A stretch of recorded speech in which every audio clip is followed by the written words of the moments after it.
Olá, estamos aqui para mais uma aula da Escolha Educação. Meu nome é Michael Gonçalves da Silva, professor de Filosofia, Sociologia e habilitado em História, mas não sou aquele professor de História como alguns colegas são e que eu tanto admiro. Então hoje eu vou só quebrar um galho aqui nessa correção, porque imagino que tenha muitos alunos aí ansiosos por saber como é que foi, como foram as questões e tal. Algumas questões eu vou aprofundar, outras eu vou passar bem rapidinho, tá? Falando aqui que a gente está com a versão 1 da prova, tá? Então a gente vai olhar nesse gabarito aí da versão 1. Questões de sociologia 55, 56, 57. Eu acho que tem uma interdisciplinaridade profunda aí com filosofia, vocês vão ver logo de cara. Filosofia 58, 59, 60. História 31 a 42, só quebrando um galho, reafirmando aqui, ok? Então, bora para a nossa correção. Então, a questão 55, a gente vai observar aqui que, de cara, né? O argumento lockeano mencionado tem implicações no âmbito, é uma questão filosófica, né? Tá falando do argumento, tá falando do pensamento do Locke, mas as questões estão agrupadas, é curioso isso.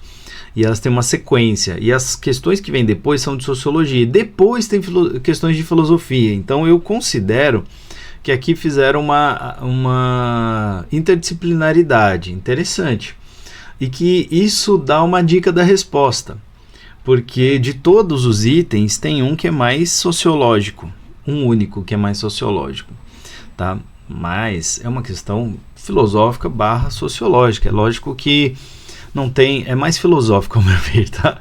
Mas não tem, eu acho que isso não é tão importante, a localização de qual área. O importante é responder bem, e muita gente, muitos pensadores, aí, muitos professores podem ter falado disso, tá? Então, observem que tem um texto aqui de fonte filosófica, né? Filosofia da Linguagem, texto de Lúcio Lourenço Prado. Vamos ao texto.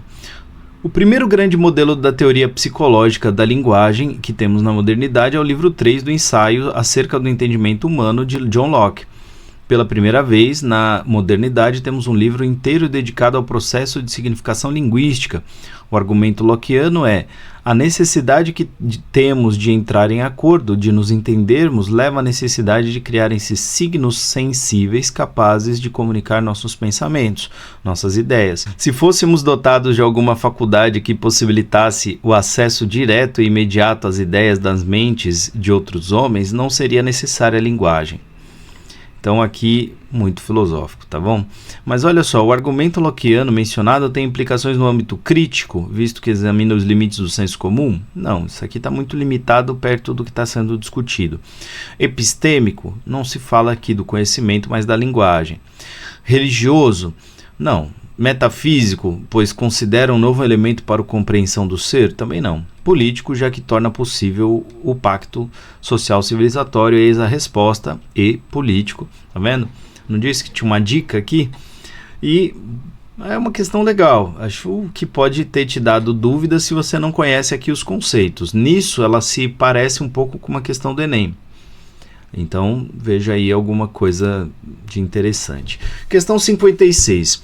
Projeção de mortes por excesso de calor segundo medidas de adaptação climática. Tem um quadro, tá? E tem um texto aí falando de um conceito, tá? Então, vamos lá. Qual que é a pergunta? O gráfico e o conceito apresentados no excerto, né, dialogam sobre o impacto ambiental resultante. Então, vamos pensar qual que é o resultante aqui, né? Resultante do quê? Resultante da ausência de organizações, da escassez, do negacionismo, da supressão, do baixo lucro. Então, vamos lá. Já tem algumas que só de ler o começo você já suspeita. Vamos lá. Projeção de mortes por excesso de calor segundo medidas de adaptação climática. Aqui no quadro você observa uma escala de 200 mortes por 100 mil pessoas, ok? E aí você tem a escalada por, sei lá, não chega a ser, pode ter uma escala de tempo aqui, ó, 5 anos, depois 25 anos, 25 anos, 25 anos. Então, em 5 anos teve um aumento, em 25 anos o aumento vai ser ainda maior e a escala vai aumentando. E você tem uma linha laranja que indica aqui esse crescimento. que chega a ultrapassar as 200 mortes para cada 100 mil pessoas por causa do excesso de calor. E aqui você diz mudança projetada em mortes sem contabilizar crescimento da renda e investimento na adaptação climática, ok?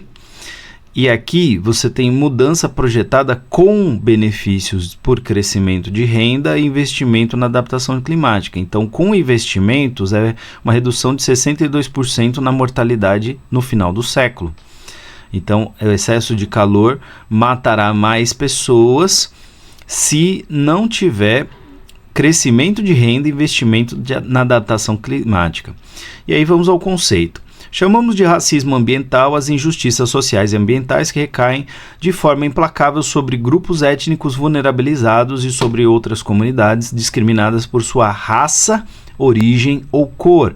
O racismo ambiental não se configura apenas por meio de ações que tenham uma intenção racista, mas igualmente por meio de ações que tenham impacto racial, não obstante a intenção que lhes tenha dado origem. Então vamos lá, qual seria a resposta correta aqui? O gráfico e o conceito apresentados no excerto dialogam sobre o impacto ambiental resultante da ausência de organizações ambientais internacionais? Não. Da escassez de política de acesso a oportunidades de bem-estar social? Suspeito que sim. Essa é aqui já me liga o alerta. Vamos ler as outras. Do negacionismo científico a ser expresso por grupos minoritários? Não. Da supressão de investimento em campanhas de conscientização? Poderia ser, mas acho que não é só o investimento. Aqui está falando de investimento concreto, né? Não só na consciência. Do baixo lucro de empresas de economia verde? Não, então a resposta correta é B, da escassez de política de acesso à oportunidade de bem-estar social. Professores de geografia também trabalham esse tipo de tema, ok? Então a gente vê aqui uma questão sociológica que pode ser trabalhada por vários âmbitos, professores de várias áreas das humanas podem trabalhar esse tema. E a outra de sociologia também tem um caráter interdisciplinar, fala de arquitetura, mais uma vez uma citação do Nexo Jornal, bem interessante isso, hein? Então fiquem atentos, estudantes, leiam o Nexo Jornal. O excerto, então vamos à questão. O excerto retrata um fenômeno social brasileiro que representa, então vemos aqui uma questão de sociologia, tá? Que representa o quê? Vamos lá, ao texto. A arquitetura hostil refere-se a estratégias de design urbano que utilizam elementos para restringir certos comportamentos nos espaços urbanos, dificultando o acesso e a presença de pessoas, especialmente pessoas em situação de rua. Segundo o historiador especializado em arquitetura Ian Borden, não sei como é que fala o nome, perdão, Borden, a emergência deste estilo de arquitetura hostil para a data da década de 1990, nas gestões de um desenho urbano que sugere, segundo suas palavras, que só somos cidadãos se estamos trabalhando ou consumindo bens diretamente. Muito legal o texto, e a gente tem aqui uma pergunta. O excerto retrata um fenômeno social brasileiro que representa a reformulação dos mecanismos de democratização do espaço público. Não vemos essa intenção. Pelo contrário, a manutenção da cultura de estranhamento e de segregação, aqui liga um alerta novamente. O fortalecimento do viés tradicional do exercício da cidadania, não tem fortalecimento de viés tradicional, também não, e aí fala assim da cidadania, isso pode gerar aqui um alerta, mas não vejo esse fortalecimento de viés tradicional. O desafio de políticas públicas para a garantia de emprego formal, também não vejo essa questão aqui no texto. Anulação de oportunidades de socialização entre indivíduos. Bom, a resposta correta, lembra do alerta, é B, a manutenção da cultura de estranhamento e de segregação.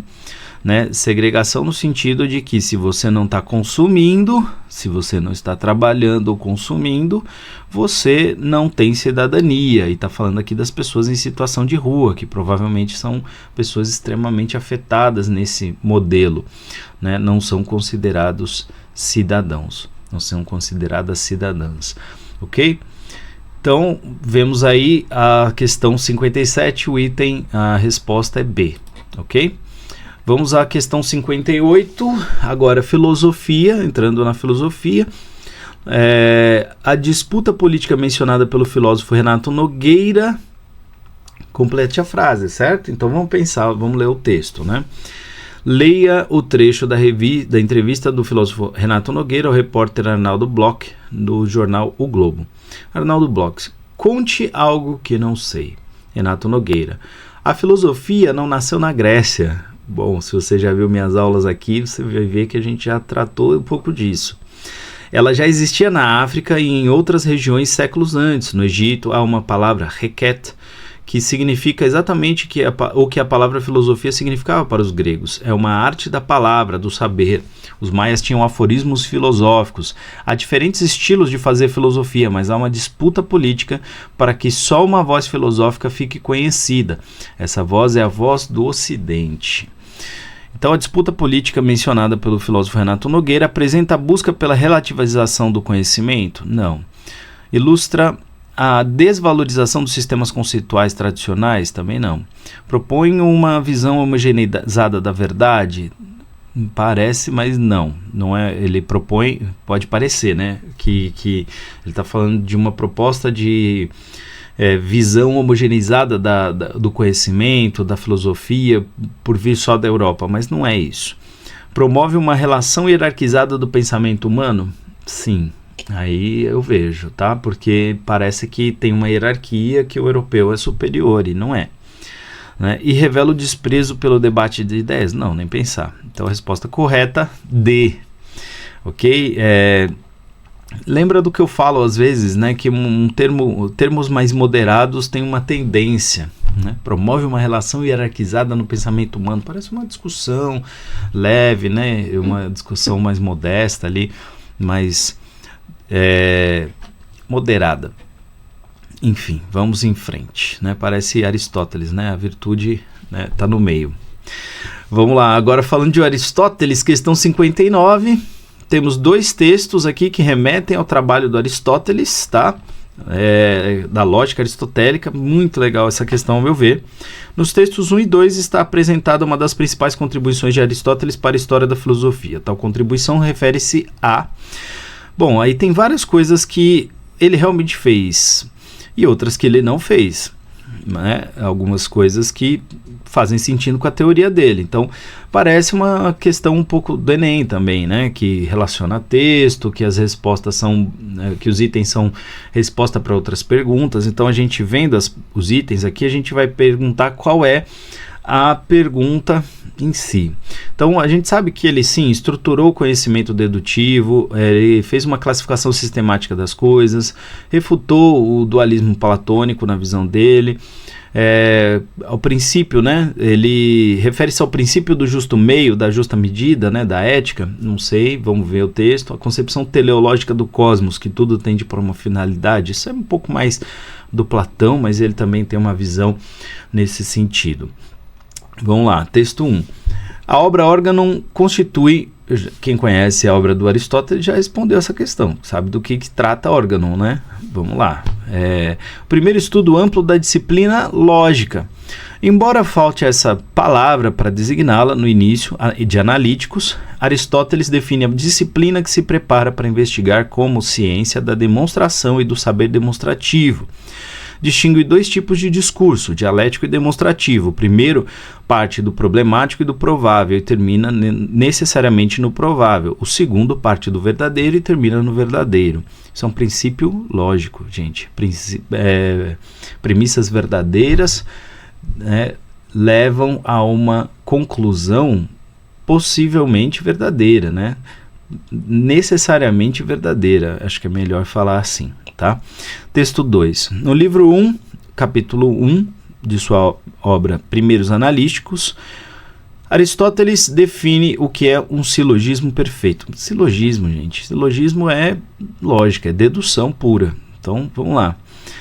Então, a gente já sabe qual é a resposta aí. Silogismo é um argumento no qual, colocadas certas coisas, outra distinta das estabelecidas, decorre necessariamente, porque essas coisas são o caso.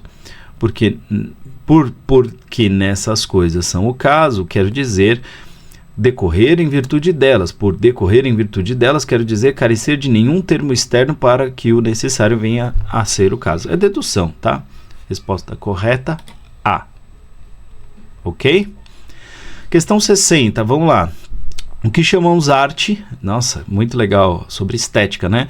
Considerando o objeto referido no texto, no excerto, a mudança na concepção da arte mencionada pela autora corresponde. Vamos lá. Então, questão 60. A gente tem que ver o texto de Luísa Gontijo Rodrigues, a arte para além da estética, tá? Arte e filosofia, tá vendo? O que chamamos arte não mais nos demanda contemplação, mas sim reflexão sobre o sentido da palavra arte, ou seja, o valor arte deserta o objeto para se ancorar no discurso de um indivíduo que se declara artista e que declara algo, uma ação, uma instrução, um ritual. Não importa como arte. Nesse momento, importam menos as qualidades intrínsecas, linhas, planos, luminosidade, textura desse objeto, do que reconstituir um questionamento que nos convida à reflexão. O artista não pode mais ser reconhecido por suas habilidades técnicas, mas sim porque se instala no centro de uma rede de discursos, ele mesmo assumindo o discurso sobre sua obra fazer. Então, considerando o objeto referido no excerto, a mudança na concepção de arte mencionada pela autora corresponde ao status artístico definido por museus e galerias? Não. A submissão da arte a fins políticos e teológicos? Não tem essa discussão aqui. A importância do processo manual do modo de fazer artesanal, você pode se confundir um pouco ali com o texto, mas não também. A qualidade dos materiais utilizados na confecção da obra, também não. Está dizendo exatamente o contrário disso. Ao conceito elaborado pelo artista sobre sua produção, tá aí a resposta. Beleza? Porque aqui a gente tem sim um texto falando que o artista tem uma função, né, de dizer alguma coisa. E a arte é mais referente àquilo que quer dizer do que da técnica em si. Ok? Então, terminamos assim o bloco de filosofia e sociologia. Começamos o quebra-galho, ok? Começamos o quebra-galho, questões de história. Então, vamos com calma aqui nas questões de história. Talvez esteja um pouco pequenininho. Segue pela minha leitura aí para você acompanhar. Questão 31. Desde pelo menos 600 a.C., a África conhecia a metalurgia do ferro. Bom, bem legal. Aliás, vamos olhar a questão primeiro, né? A respeito da metalurgia na África, o excerto destaca. Então, vamos ver qual é o destaque que está aqui. Então, desde pelo menos 600 a.C., a África conhecia a metalurgia do ferro. Os nativos adotavam uma técnica de pré-aquecimento dos fornos, que só seria desenvolvida na Europa no século XIX, que lhes permitia obter um ferro e também um aço de alta qualidade, comparável e até superior em alguns casos ao que saía das usinas europeias. O produto africano apresentava, contudo, uma desvantagem, que derivava da dimensão de seus fornos. Suas barras eram pequenas, por isso, na forja, os africanos faziam enxadas e facas, mas não grandes espadas, nem capacetes, nem couraças. A respeito da metalurgia na África, o excerto destaca, tá certo? Então vamos lá. A impossibilidade de concorrer com mercadorias de outros continentes e a limitação dos fornos. Fala de limitação dos fornos, mas não fala de ser impossível concorrer com mercadorias, não tem essa discussão, vamos ver. Carência de mão de obra qualificada e dificuldade de comercializar a produção de materiais. A qualidade dos insumos, domínio tecnológico e a destinação militar dos objetos produzidos. A precocidade técnica, qualificação operacional e emprego possível dos objetos de metal produzidos. Essa parece melhor. Você vê que a segunda fala de mão de obra, não é a discussão. A terceira fala de destinação militar, e está claro no texto que não destina para o objetivo militar. A D parece a mais correta. E E, a abundância de matéria-prima, inovação técnica e valorização do trabalho artesanal. Por mais que seja verdadeiro, não tem isso discutido aqui. Resposta correta, D. Ok? Questão 31, D. Vamos lá, próxima. Essa aqui eu nadei de braçada porque, cara, falar de religiosidade comigo e ainda a obra do Jorge Duby, cara, gosto muito. Vamos lá. Analise o afresco que apresenta a vida de São Francisco de Assis, pintado por Giotto a partir de 1288 na Igreja Superior de Assis, na Itália. Então a representação da imagem expõe o quê, né? A determinação papal de que as ordens religiosas abandonassem a riqueza e as práticas de usura? Não, quem conhece a história de Francisco de Assis sabe que é o contrário. Francisco de Assis denunciou a riqueza. O Papa vivia de maneira luxuriosa. Você vê até um contraste aqui da posição, da postura, da altura das pessoas que estão aqui, né? Da complexidade das vestes, tá? Enquanto esses têm cores, design, detalhes, esses aqui carecem de tudo. Então olha só, não é. B, o paradoxo entre a arquitetura sofisticada de edificação e o chão pedregoso, simbolizando as diferenças entre reino do céu e a precariedade da vida humana. Até tem detalhamento no alto e pobreza aí, mas não sei se é isso o mais importante da imagem, né? C. O contraste dos trajes simples dos franciscanos com o vestuário suntuoso dos representantes do papado e a subordinação da ordem mendicante ao poder central da Igreja Católica. Para mim parece a correta. Vamos ver as outras. Até aqui está tudo certo, né? Tem uma subordinação, eles estão mais abaixo, eles estão ajoelhados diante dos líderes católicos que estão sentados.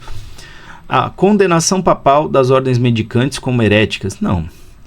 A gente sabe que não, né? As ordens mendicantes estão aí até hoje.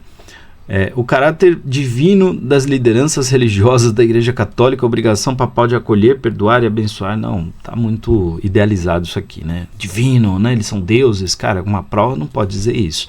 Então, qual que é a resposta correta? Para mim é C. E é isso, beleza? Vamos em frente. Questão 33 e 34 usam o mesmo texto, eu vou ler uma vez só. A primeira questão, você responde lendo o texto. A segunda precisa de conhecimento, tá? Então, olha só. O excerto registra uma transformação importante no processo de colonização da América Portuguesa e caracteriza a conexão entre... né? Tem uma conexão aqui. Leia o excerto para responder as questões 33 e 34. O boom da mineração do ouro em Minas Gerais mudou poderosamente o centro de gravidade da economia e da população brasileiras do norte para o centro e o sul. Embora os baianos tivessem voz considerável nos investimentos feitos dentro da zona de mineração, a logística do transporte pelo interior fez com que a balança comercial para e a partir das províncias do interior pendesse para as cidades do sul. Assim, as minas de Minas Gerais, Goiás e Mato Grosso tornaram-se interlândia crucial do porto do Rio de Janeiro. O Rio de Janeiro logo ultrapassou a Bahia em transporte marítimo e comércio internacional e chegou rapidamente a uma população de 50 mil habitantes na capital. A coroa reconheceu esta nova realidade, mudando a capital da colônia de Salvador para o Rio de Janeiro em 1763.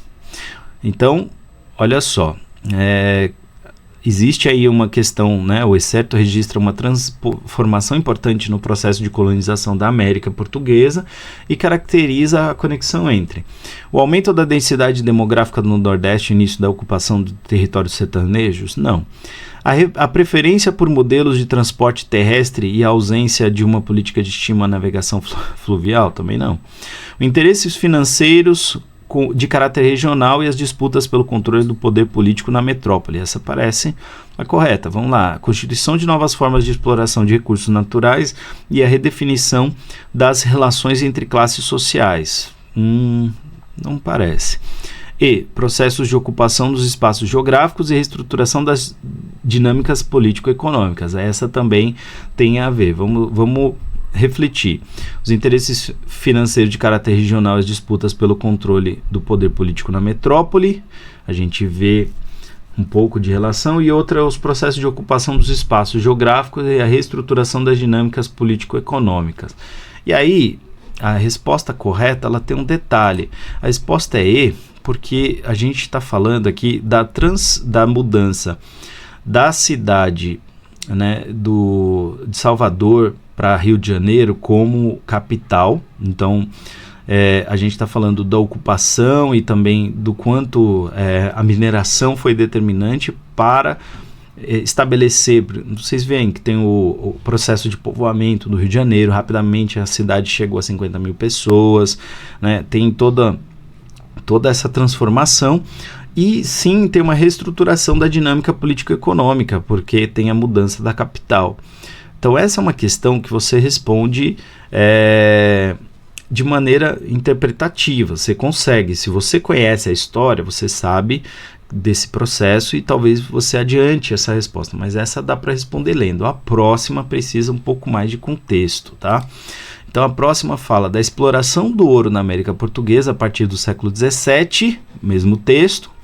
Aumentou a geração de recursos na colônia e permitiu a intensificação do comércio com as Índias Orientais portuguesas.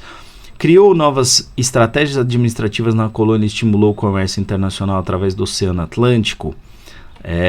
Então vamos pensar aí, essa aqui parece interessante. Gerou concentração de recursos econômicos apenas na metrópole? Não, né? Impediu a integração da colônia no sistema? Não.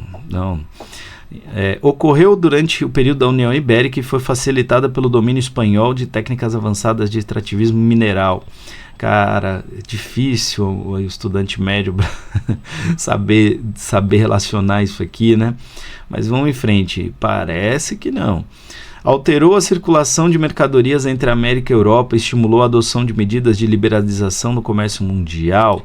Resposta correta B. Criou novas estratégias administrativas na colônia e estimulou o comércio internacional através do Oceano Atlântico. Então é lógico que antes tinha um tipo de extrativismo, agora tem um extrativismo de ouro. Os espanhóis já tinham nadado de braçada no ouro, agora chegou a vez dos portugueses aqui no Brasil. E isso muda bastante coisa aqui na luta, né, pelo mercado. Então é interessante esse movimento que acontece aqui. Bom, gente, vamos em frente. Questão 35 e 36. Segundo excerto, a nação brasileira constitui-se, vamos ver do que, né? Nunca é demais repetir, a nação brasileira não existia antes da independência, embora algumas características e acontecimentos da história colonial ajudem a explicar seu surgimento. Mas esse surgimento não se fez de repente, em algum momento abrupto entre 1820, 1821 e 1822. Embora tenha sido entre esses anos que essa nação começou a adquirir contornos como uma comunidade política com sua alteridade decisiva, uma nação não portuguesa. Mais precisamente, o que surgiu daqueles anos foram as condições seguras para o nascimento dessa nova nação, e é um dos sentidos que tornam a independência uma revolução política. Mas nada havia nesse nascimento que garantisse que o bebê teria vida longa. Segundo o excerto, a nação brasileira constituiu-se ao longo de um processo iniciado na colônia e desenvolvido no pós-independência. Essa é a resposta, tá? Você pode até ler as outras, mas você vê que tem processo aqui. Está dizendo que não foi do nada, que teve um processo. Esse é o texto está dizendo isso, tá? No momento exato da proclamação, não. No decorrer de um processo liderado e controlado pela dinastia de Bragança, não tem essa discussão aqui. E a gente sabe que não é bem assim. Na reação armada e bem-sucedida às invasões franco-holandesas, pode te dar uma certa dúvida, mas não tá claro, tem eventos aqui, mas não está claro quais são. Durante os séculos de ocupação e colonização portuguesa no território brasileiro, bom, vamos em frente porque A é a resposta da 35. 36. Mesmo texto, a associação entre comunidade política brasileira e o sentimento de nacionalidade brasileira fortaleceu-se no primeiro reinado com o funcionamento harmonioso e equipotente dos três poderes constituídos. Então, analisando aqui o item B, né, segundo reinado, com a participação do país em uma guerra prolongada na região sul do continente, a gente tem aí as guerras da independência, que ajudaram a construir um sentimento nacionalista. Isso é um fato. E nesse sentido você precisa lembrar. C. Período colonial, com a imposição do poder português sobre as rebeliões de escravizados. A gente sabe que isso não ajudou a construir um sentimento nacionalista, né? Construiu outras coisas que até hoje a gente carrega, mas não esse sentimento nacionalista. O período regencial, com a derrota das forças republicanas pelos partidos monárquicos. Início da Primeira República, também não, né? Por favor.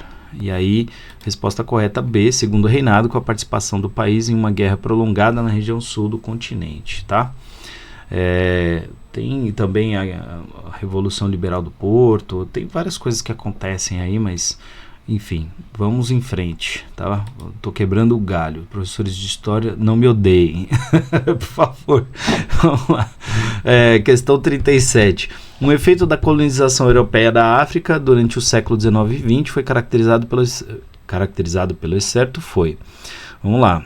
Então, leia o excerto para responder às questões 37 e 38. Vamos lá. O ponto central do governo colonial era a questão de como extrair riqueza das colônias para benefício das potências europeias ocupantes. Para esse fim, na virada do século, a administração colonial britânica começou a construir uma linha ferroviária que ligaria várias partes de suas 3 colônias, que se tornariam a Nigéria. As mulheres foram amplamente excluídas da força de trabalho assalariada. A introdução de relações capitalistas na forma de trabalho assalariado era uma novidade na economia e teve fundamentais repercussões, particularmente na definição de trabalho. Além do acesso ao dinheiro, o que o trabalho assalariado significava para os homens havia efeitos mais sutis, mas igualmente profundos. Como os homens recebiam um salário, seu trabalho adquiria valor de troca, enquanto o trabalho das mulheres retinha apenas seu valor de uso, desvalorizando o trabalho que se associava às mulheres. O trabalho das mulheres tornou-se invisível. Na realidade, os salários de fome pagos aos homens pelo governo colonial eram insuficientes para manter a família, e o trabalho das mulheres continuava tão necessário quanto sempre para a sobrevivência da comunidade. Aqui uma questão que coloca 2 tendências em choque, 2 tendências em curso, tanto a tendência de analisar questões da África e dos povos africanos e questões relacionadas ao papel das mulheres, né, nas sociedades.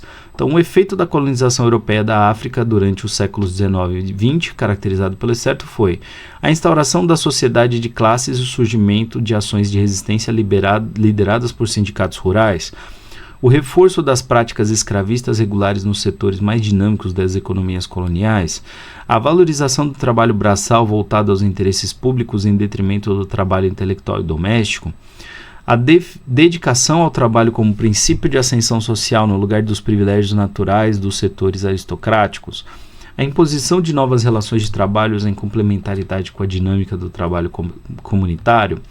Então, a gente tem aqui a imposição de novas relações de trabalho, isso é um fato que está posto ali, em complementaridade com a dinâmica do trabalho comunitário, que é o trabalho que continuou sendo desenvolvido pelas mulheres. Entende? O trabalho das mulheres ficou destacado como necessário para a sobrevivência da comunidade.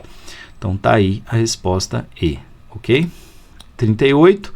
Uma importante transformação na dinâmica do funcionamento da sociedade nigeriana, destacada pelo excerto, é o fim da vida comunitária no continente africano ante a perspectiva de maior crescimento econômico e social no continente, valorização do equilíbrio entre gêneros proporcionada pelo reconhecimento dos papéis diversos desempenhados por homens e mulheres na sociedade, a manifestação de espírito de solidariedade entre as mulheres provocado pela necessidade de resistir à proibição colonial do trabalho feminino, o reconhecimento social da importância do trabalho feminino como base do funcionamento e da estabilidade do cotidiano familiar, a reestruturação das relações entre gêneros com a consolidação de uma hierarquia capaz de reforçar a dimensão patriarcal da sociedade? Essa é a resposta.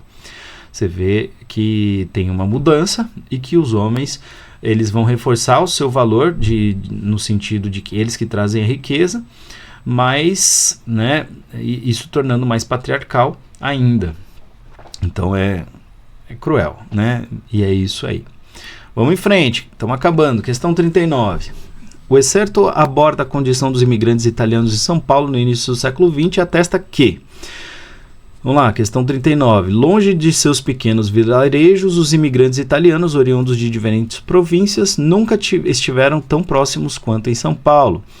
Embora sob o manto da recém-unificada Itália, eles não traziam ainda na alma o maior elemento de coesão de um povo, uma matriz nacional comum. A unificação italiana era ainda um conceito abstrato, que pouco significado tinha para a maioria da população, cuja consciência de pertencer a um grupo não ia muito além dos estreitos limites do burgo que habitavam. Em São Paulo partilhariam, talvez pela primeira vez, uma história em comum que seria elaborada coletivamente. Interessante, né? O excerto aborda a condição dos imigrantes italianos em São Paulo no início do século XX e atesta que a maioria dos italianos que migraram para o Brasil foi expulsa de seu país de origem por envolvimento em ações políticas socialistas e anarquistas. Bom, não parece. A inexistência de um sistema de acolhimento de imigrantes no Brasil gerou a necessidade de eles se associarem numa comunidade solidária. A população italiana que migrou em São Paulo dedicou-se predominantemente ao trabalho nas fábricas de tecidos. A constituição de vínculos na terra de destino foi fundamental para a construção de uma identidade comum entre imigrantes. Parece a D, né? E a unificação italiana criou rapidamente um sentimento de identidade nacional. Não, refuta exatamente isso, então a resposta correta aqui é a D. Constituição de vínculos na terra de destino foi fundamental para a construção de uma identidade comum. Interpretação do texto, tá? Não demanda tanto conhecimento aqui da sua histórico. Questão 40. A fotografia expõe o quê? Analise a fotografia de 1964. E aí, como carece de informação, você olha para a imagem, você vai ter que olhar para os itens. Então, vemos um tanque, vemos aí o Palácio dos Três Poderes, né? A gente vê ali Brasília, e é curioso que as torres ali estão imediatamente, tem umas nuvens, parece que está saindo fumaça e tal. Tem uma sensação interessante. Mais uma vez, Nexo Jornal. Vejam lá, estudantes. Quem precisa fazer vestibular, dá uma olhada nesse jornal. A fotografia expõe a tensão entre as Forças Armadas e o funcionamento das instituições políticas constitucionais no ano de 1964. Os termos moderados aqui parecem dar um valor para esse item, tá? Tensão, funcionamento das instituições políticas no ano de 1964. Prevalecimento do poder armado em relação ao poder civil no período que antecedeu o golpe. Não sei se no período anterior realmente prevalecia, né? Vamos lá. A disposição de militares que participaram do golpe de 1964 para proteger e defender as instituições políticas e democráticas brasileiras. Não sei. Confronto entre representantes porque aqui tem mais o caráter simbólico, né? O confronto entre representantes das Forças Armadas brasileiras e o Supremo Tribunal. Não mostra isso. Inclusive nem é o prédio aqui do Supremo que está aqui aparecendo, né? A destruição de parte da capital federal provocada pelos conflitos armados durante o golpe de 64. Então a resposta correta, A, tensão entre as Forças Armadas. Existindo aqui, como se estivesse apontando aqui, ó, na direção do governo, né? O tanque apontando para o governo. É isso. Vamos lá. Questão 41. As mudanças apresentadas no excerto estão associadas, entre outros fatores. Vamos lá. Ok. O antigo imaginário referente à dupla A Bela e a Fera foi inúmeras vezes utilizado para distinguir o feminino do masculino, mas a partir de 1970, uma nova organização da virilidade transformou parte da graça feminina em sensibilidade masculina. Ao mesmo tempo, a suposta ferocidade dos homens deixou de ser vista como um atributo exclusivo do seu sexo. História da beleza no Brasil. Vamos lá. As mudanças apresentadas no excerto estão associadas, entre outros fatores, a inexistência de padrões de masculinidade e feminilidade após a conquista do direito de voto pelas mulheres? Não vejo. As pautas progressistas da religião católica? Não, né? Aos efeitos dos métodos contraceptivos na ampliação da participação das mulheres no mercado de trabalho? Parece interessante, mas acho que não, né? Vamos ver. A diminuição da jornada de trabalho das mulheres com a diversificação de suas atividades na economia de mercado? A exploração do trabalho mal remunerado das mulheres pelas empresas na crise provocada pela Segunda Guerra Mundial. Na verdade, eu acho que a C é a correta aqui, hein? Aos efeitos dos métodos contraceptivos na ampliação da participação das mulheres nos mercados de trabalho, anos 70.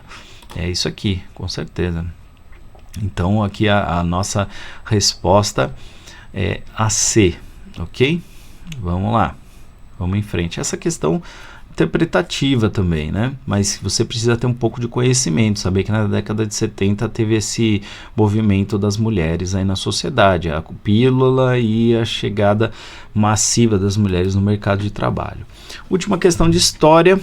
O excerto afirma que a queda do Muro de Berlim em 89... Vamos lá, foi resultado do quê? Surpreendeu? Vamos lá. Numa grande crise internacional Nenhuma grande crise internacional montou o palco para 9 de novembro de 1989. A queda do muro não resultou de algum confronto entre grandes potências, não houve retórica emocionante, qualquer ameaça de guerra, nenhum político encenando ante as câmeras. O chanceler alemão Helmut Kohl estava em visita oficial à Polônia. O presidente George H.W. Bush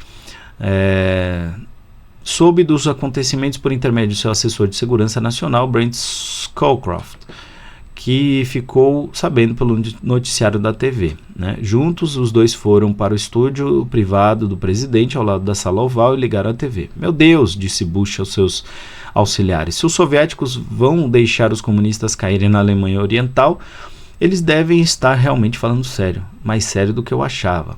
Né? 1989, o ano que mudou o mundo, tal. O excerto afirma que o Muro de Berlim, em 1989, foi resultado exclusivo de uma ação espontânea dos setores trabalhadores da Alemanha Ocidental e da Alemanha Oriental. Surpreendeu lideranças políticas e valeu-se do processo de abertura política então em curso na União Soviética? Essa é a resposta. Certeza. Surpreendeu o Bush? Ele estava surpreso. E eles estão falando sério a União Soviética, né, de abertura política. A gente sabe que nesse momento a Alemanha estava numa tensão danada, estava insustentável a Alemanha Oriental, e a União Soviética já estava falando de abertura, então não tinha apoio de ninguém. Ninguém ia ajudar, então vamos lá, vamos reformular isso aqui, vamos derrubar esse muro e vamos construir uma nova sociedade. Cara, adeus Lenin, assista esse filme. Bom demais para entender o que estava acontecendo de maneira bem pontual. Bom, pessoal, foi isso que eu preparei. Desculpa aí, eu fiz o melhor que eu pude para fazer uma correção rápida, direta, clara. Se faltou explicar alguma coisa, manda aí no comentário que eu explico com mais calma, com mais atenção. O Nesp é uma grande prova, bem feita, bem pensada. Espero que você tenha ido bem. E se você chegou até aqui, curte o vídeo, se inscreve no canal, ativa o sininho para receber notificações, tem outras correções aí para vir. Nossos colegas estão trabalhando aqui para fazer essas correções e nós somos voluntários e precisamos aí de inscrições, do seu like, para a gente poder chegar a mais pessoas. E a gente quer aprender a fazer da melhor forma possível. Então comenta aí o que não está legal, o que podia melhorar, o que está bom, né? Manda para nós um feedback, isso é muito importante. Aquele abraço e até a próxima.